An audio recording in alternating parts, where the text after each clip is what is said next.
آزاد ہوا عمر کے زمانے میں، خلیفہ ثانی۔ شام کا سب سے پہلا والی یزید ابن ابی سفیان، معاویہ کا بھائی۔ اس کے بعد خلیفہ بنا معاویہ ابن ابی سفیان، اس کے بعد خلیفے بنے یزید، یزید کے بعد پھر معاویہ۔ مطلب شامیوں نے علی نہیں دیکھا، شامیوں نے رسول نہیں دیکھا۔ آپ سمجھو آپ ایک نئے ملک کو فتح کرتے ہو، اور جب سے ملک فتح ہوا ان کے حکمران بنو امیہ تھے۔ ایک اسلام کا ورژن مدینے میں تھا جنہوں نے رسول کو دیکھا تھا، ایک اسلام کا ورژن مکے میں تھا جنہوں نے رسول کو دیکھا تھا، ایک اسلام کا ورژن کوفے میں تھا جنہوں نے علی کو بھی دیکھا، حسن کو بھی دیکھا، اور خلفاء کو جانتے تھے وہ لوگ، کیونکہ آنا جانا تھا، مدینے والے لوگ یہاں آتے تھے، یہ وہاں جاتے تھے۔ اس شہر کو آباد غالباً سعد بن ابی وقاص سے کس نے آباد کیا؟ یہ شہر کوفہ رسول خدا کے زمانے میں نہیں تھا، رسول کے بعد یہ شہر آباد ہوا، اور اتنی کثرت سے آباد ہوا کہ اس میں بڑی بڑی آبادی آئی۔ اب شام کے لوگ وہ ہیں جنہوں نے رسول دیکھا نہیں، جنہوں نے علی دیکھا نہیں، جو علی کو جانتے نہیں۔ اب شامیوں کو جو بنی امیہ نے بتایا وہی علی تھا ان کے ذہن میں۔ مطلب ایک شامی اگر یہ کہہ رہا ہے کہ علی ابن ابی طالب کی شہادت مسجد میں ہوئی ہے، اور تعجباً پوچھ رہا ہے کہ کیا علی بھی نماز پڑھتے تھے، وہ لٹرلی یہ بلیو کرتا تھا کہ علی نماز نہیں پڑھتا، اس کی ذہن سازی ایسی کی گئی تھی۔ شامی کا قصور نہیں ہے۔ صلح امام حسن اور شہادت امام حسین میں 20 سال کا فاصلہ ہے۔ 20 سال میں کس کی حکومت تھی؟ امیر شام کی حکومت تھی۔ جن لوگوں کو کوفے میں رکھا گیا تھا وہ لوگ تھے جو امیر المومنین کے محب نہیں تھے۔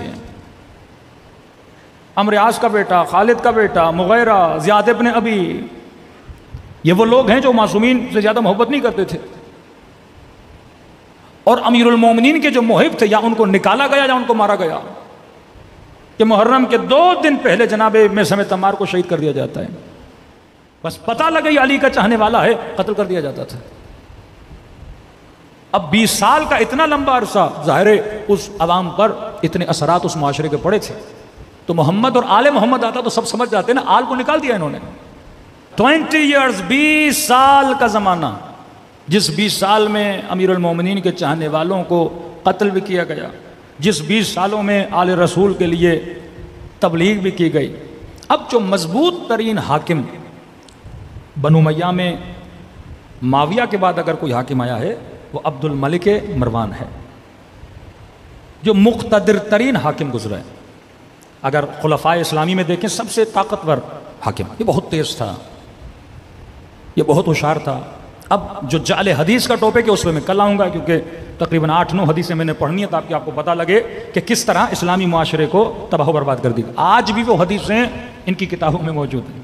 آج بھی اگر یزید کے دفاع میں اگر کوئی حدیث لائی جاتی ہے، بخاری سے وہ حدیثیں لائی جاتی ہیں، کہ میں نے اس دن پڑھی تھی کہ رسول خدا فرماتے اگر کوئی ایسا بندہ حاکم بن جائے ولو حبشین، اگر حبشی کالا بھی ہو، فاسق و فاجر بھی ہو، تم مسلمانوں کو حق نہیں اس کے خلاف قیام کرو، اور اگر کوئی حاکم کے خلاف قیام کرتا ہے اور جماعت مسلمین سے نکل جاتا ہے، فرمایا وہ سیدھا منہ کہاں جائے گا؟ جہنم کے اندر جائے گا۔ اور چالاکیاں جعل حدیث اتنی کی، اور حدیث کا راوی کس کو بنایا؟ ابو ذر غفاری۔ حدیث کا راوی کس کو بنایا؟ ابن عباس۔ یہ دونوں امیر المومنین کے نزدیک ہیں۔ اب وہ ابو ذر غفاری جو جناب عثمان کا سخت ترین مخالف تھا، جس کی وجہ سے جناب ابو ذر غفاری کو نکالا گیا اور تبعید کی گئی، اور یہ حدیث کس سے لاتے ہیں؟ ابو ذر غفاری سے، کہ کچھ مسلمان گئے ربضہ میں جناب ابو ذر غفاری سے ملنے گئے اور کہا ابو ذر غفاری آپ نے ہم قیام کریں، ہم آپ کے ساتھ چلیں۔ ابو ذر غفاری نے کہا نہیں، میرے رسول نے فرمایا ہے حاکم کیسا بھی ہو، کچھ بھی ہو، اس کے خلاف قیام نہیں کرنا، اور ہم جماعت مسلمین سے نکل گئے تو کہاں چلے جائیں گے؟ جہنم میں چلے جائیں گے۔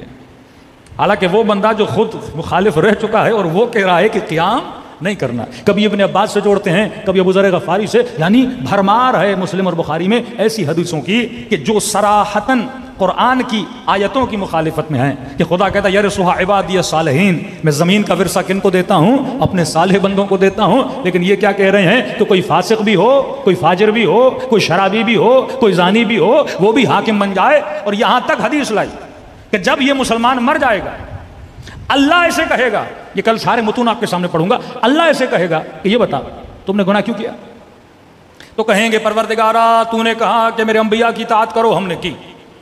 تو نے کہا میرے رسول کی اطاعت کرو، ہم نے کی، اور آپ کے نبی نے کہا کہ حاکم فاسق بھی ہو فاجر بھی ہو اس کی اطاعت کرنی ہے، تو پروردگارا ہم نے گناہ تو کیے، اب وہ گناہ ہماری گردن پر نہیں ہے، گناہ حاکم کے گردن پر ہیں۔ تو کہتے ہیں اللہ اس وقت کہے گا اچھا چلو یہ بات صحیح ہے، ان کو جنت میں لے جاؤ۔ مطلب اللہ کو بھی پتہ نہیں ہوگا، یہ اللہ کو سمجھائیں گے کہ آپ کے نبی نے یہ کہا ہے، اور اللہ ان کو کہے گا کہ آپ جنت میں چلے جاؤ۔ مطلب امت نے حاکم کے کہنے پر جتنے گناہ کیے امت بری و ذمہ ہے، جس طرح آج کل مسیحی کہتے ہیں حضرت عیسیٰ صلیب پہ چڑھ گئے اور جتنے ہم گناہ کریں گے عیسیٰ وہ سزا جو ہے ساری بھگت کے گئے ہیں، اور ہم سارے حضرت عیسیٰ کی وجہ سے کہاں جائیں گے؟ جنت میں چلے جائیں گے۔ تبھی امت میں یہ احساس ہی پیدا نہیں ہوا کہ ہم نے خلیفے کے خلاف اٹھنا ہے، یا ہم نے بادشاہ کے خلاف اٹھنا ہے، یا ہم نے کبھی ٹوکنا بھی ہے، یا ہم نے کبھی مخالفت بھی کرنی ہے، یا ہم نے کبھی اس کے فسق و فجور پہ بات کرنی ہے۔ پھر کہتے ہیں ان حدیثوں کی روشنی میں حسین ابن علی کو قیام نہیں کرنا چاہیے تھا۔ جب اصحاب رسول مدینے میں خاموش تھے، پھر ہم سوال کر سکتے ہیں نا واقع ہررا کیوں ہوا؟ مولا حسین شہید ہو گئے، پھر رسول کا صحابی شام جاتا ہے، یزید کی حرکتوں کو دیکھتا ہے، پھر شام سے واپس مدینے آتا ہے، پھر مدینے والوں کو کہتا ہے کہ جو حسین کہہ رہے تھے وہ صحیح تھا۔ پھر یہاں پہ امام زین العابدین ان کا پھر ساتھ نہیں دیتے۔ پھر جو واقع حرہ میں ہوا، کعبۃ اللہ کی توہین ہوئی، مسجد نبوی میں گھوڑے کھڑے کر دیے گئے، 3 دن مدینے کو حلال قرار دیا گیا۔ اس وقت بھی کردار امام زین العابدین کہ آل مروان کو اس وقت اگر پناہ لینی پڑی تو امام زین العابدین کے گھر میں لینی پڑی۔ صلوات پڑھے محمد و آل محمد۔